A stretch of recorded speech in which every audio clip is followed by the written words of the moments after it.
আসসালামু আলাইকুম, সবাইকে স্বাগতম ই কমার্স বিজনেস শুরুর গাইডলাইন কোর্সের আজকের পর্বে।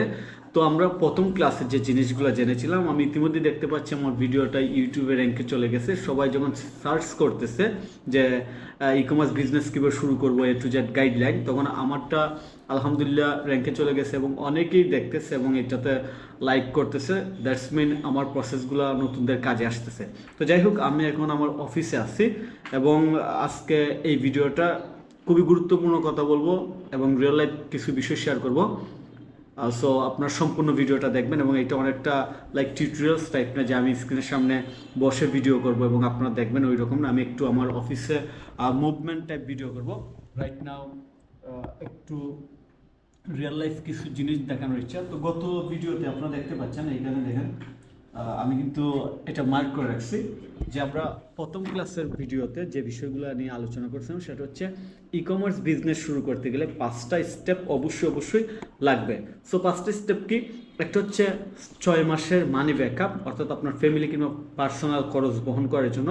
2 নম্বর হচ্ছে ফোকাস, আপনার ফোকাস যদি না থাকে তাহলে তো এটা জীবনে সম্ভব না। 3 নম্বর হচ্ছে লার্নিং, বিকজ এআই এখন সব কিছু সহজ করে দিচ্ছে এবং যারা অলরেডি এক্সপার্ট আছে তারা আরও বেশি এক্সপার্ট হয়ে যাচ্ছে। সো সেক্ষেত্রে আপনাকে নতুন কিছু শিখতে হবে।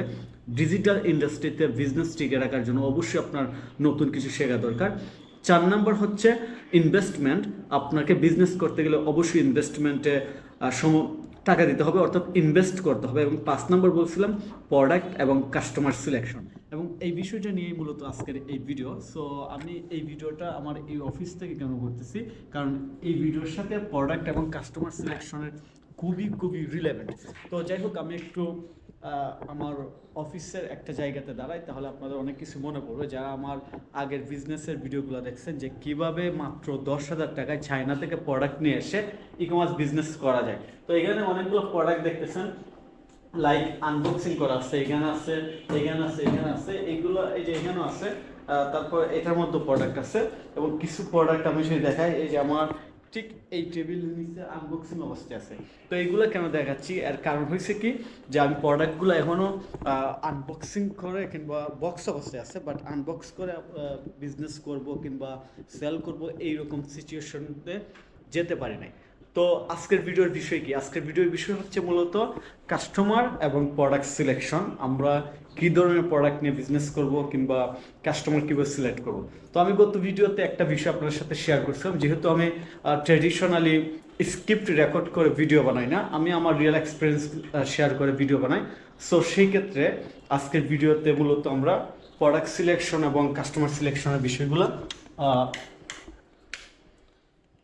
নিয়ে কথা বলবো। তো যাই হোক, গত ভিডিওতে অর্থাৎ ফার্স্ট ভিডিওতে একটা বিষয় বলছিলাম, আপনাদের মনে আছে কিনা, যে ই কমার্স বিজনেস করতে গেলে আমরা মূলত 2 ধরনের প্রোডাক্ট নিয়ে কিংবা 2 ক্যাটাগরির বিজনেস করতে পারি। একটা হচ্ছে ডাইরেক্টলি প্রোডাক্ট সেল করা। সো এই যে এখানে প্রোডাক্ট দেখতেছেন, এইগুলো কিন্তু এই যে প্রোডাক্টগুলো আমার এই আপনাদেরকে যে দেখাইছিলাম যে চায়না থেকে 10,000 টাকা দিয়ে কীভাবে বিজনেস শুরু করা যায়, লাইক এরকম না যে চায়না থেকে প্রোডাক্ট নিয়ে এসে মাত্র 10,000 টাকা দিয়ে কীভাবে বিজনেস শুরু করা যায়, ওই প্যালেস্টের রিয়েল প্রজেক্টের প্রোডাক্ট হচ্ছে এইগুলা। এটা হচ্ছে প্রোডাক্ট সেলিং, ডাইরেক্টলি কোনো প্রোডাক্ট কিনে নিয়ে এসে কিংবা কোনো প্রোডাক্ট ইনভেনশন করে কিংবা কোনো প্রোডাক্ট বানানোর পর সেল করা। আর রাইট নাও আমার এইখানে যে বিজনেস আরেকটা দেখতেছেন, তারা কিন্তু আমার টিম মেম্বার্স। আমি এই বছরই আলহামদুলিল্লাহ প্রপারলি ডিজিটাল সার্ভিস দেওয়ার জন্য একটা এজেন্সি দাঁড় করাচ্ছি এবং এইখানে তারা আমার টিম মেম্বার্স হিসাবে কাজ করতেছে। এই যে এখানে আছে একজন, এখানে আছে 4 জন। সো সব মিলিয়ে এইখানে যে কাজটা করা হচ্ছে, আমি যদি আপনাদেরকে দেখাই, ঠিক এই পিসিতে যদি দেখেন, এটা হচ্ছে একটা ই কমার্স বিজনেসের প্রোডাক্ট লিস্টিং, এইখানেও প্রোডাক্ট লিস্টিং। সো এইগুলো রাইট এইরকম না যে সো এইগুলো লাইক এইরকম না যে আমরা ডাটা এন্ট্রি কাজ করতেছি, আমরা টোটালি একটা ই কমার্স বিজনেসের এসইও ফ্রেন্ডলি প্রোডাক্ট লিস্টিং এবং ইমেজ অপটিমাইজেশন, বিশেষ করে প্রোডাক্টগুলোকে একদম প্রপারলি প্রেজেন্ট করা, যেন এইগুলো দেখে কাস্টমার এঙ্গেজ হয়, কিনতে ইন্টারেস্ট হয় এবং ওয়েবসাইটে ভিজিট করতে তাদের কমফোর্ট ফিল করে, শপিং করতে কমফোর্ট ফিল করে। তো এইখানে আমাদের ভিডিওর সাথে আসলে কোন বিষয়টা আমি রাখতেছি, আমি রাইট নাও এইখানে যদি দাঁড়াই, আমি আপনাদেরকে বলছি যে একটা বিজনেস হচ্ছে ডাইরেক্টলি প্রোডাক্ট সেল করা, আরেকটা হচ্ছে সার্ভিস সেল করা। সো আমি 2টা জায়গাতেই দুইটা জায়গার মিডলে দাঁড়িয়েছি, কারণ হচ্ছে আমি দুইটা বিষয় নিয়ে কথা বলতে চাই।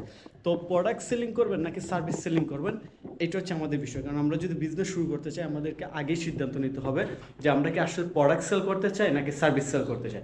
তো আমি মূলত প্রোডাক্ট সেলিংয়ের দিকে অনেকবার ট্রাই করছি প্রোডাক্ট সেল করার জন্য, বাট আলটিমেটলি আমার স্কিলের সাথে যে বিষয়টা যায় সেটা হচ্ছে সার্ভিস সেল করা। এই জন্য আমি সার্ভিস সেলিংয়ে ভালো করতেছি, বাট প্রোডাক্ট সেলিংটা আমি স্টিল নাও এখানে রাখছি, কারণ আমার এখনও প্রজেক্ট আছে, আমার এখনও প্ল্যান আছে যে আমি প্রোডাক্ট সেলিং শুরু করব।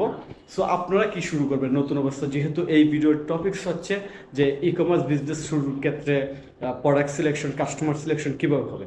তো আমরা অনেকেই কী করি, ট্রেন্ডিং একটা টপিক্সের উপর বেস করে বিজনেস শুরু করে দিই কোনো রিসার্চ না করে, এবং এইটা আমি অনেকবার করছি এবং অনেকবার যতবার ট্রাই করছি ততবারই ফেল হয়েছি। কারণ ট্রেন্ডিং কোনো টপিক্সের উপর শুরু করলে ম্যাক্সিমাম ক্ষেত্রে ফেল হওয়ার সম্ভাবনা থাকে। কারণ আমরা যখন এই বিষয়টা জানি তখন অলরেডি মার্কেটে এই প্রোডাক্টটা আউটডেট হওয়ার পথে। তো এই জন্য কোনো প্রোডাক্ট সেলিংয়ের ক্ষেত্রে যদি আপনি প্রোডাক্ট সেলিং বিজনেস শুরু করতে চান, সেই ক্ষেত্রে আপনার প্রপার রিসার্চ করতে হবে, এটা হচ্ছে একটা বিষয়।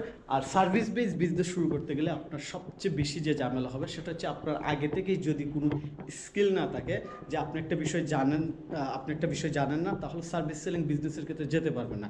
সো সার্ভিস সেলিং বিজনেসটা আবার খুবই ইন্টারেস্টিং, কারণ এইখানে আপনার এত হ্যাসেল নাই, লাইক সিমস অনেকটা নিরিবিলি, একদম ঝামেলা ছাড়া আপনি ইন হাউস কিংবা একটা অফিস নিয়েও শুরু করতে পারেন, যে কোনো ওয়েতে আপনি শুরু করে সার্ভিস সেলিং বিজনেস করতে পারেন।